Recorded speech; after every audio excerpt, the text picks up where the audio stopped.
उभे आहोत ही पिंपळगाव शिवारातील या तलावाच्या शेजारी.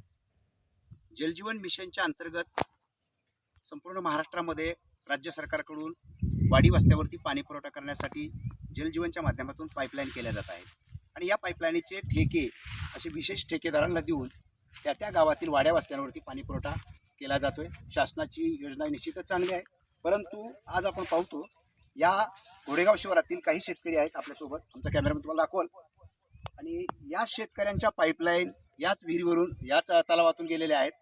पण जलजीवनचं काम चालू असताना संबंधित ठेकेदाराकडून त्यांच्या पाईपलाईनला इजा झालेली आहे. आणि शेजारीच पाहू शकताय की त्या जलजीवनचं काम करत असताना त्या पाईप सगळे उखडून गेलेले आहेत, पाईपलाईन फुटलेले आहेत. आणि वेळोवेळी त्या शेतकऱ्यांच्या वतीनं ती दुरुस्त करून देण्याची मागणीही झाली होती, पण त्याकडे जाणूनबुजून दुर्लक्ष केलं जातं. निश्चित या शेतकऱ्यांचा त्यात नेमका त्याचा हे काय आहे, त्याचा दोष काय आहे हेच समजणं या ठिकाणी मुश्किल झालेलं आहे.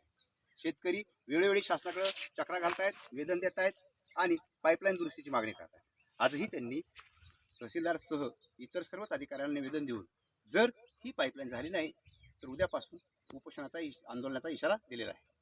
त्यामुळे आपण शेतकऱ्यांशी जाणून घेणार त्यांच्या व्यथा काय आहेत काय आणि त्यांच्याशी प्रत्यक्ष चर्चा करून जाणून घेणार.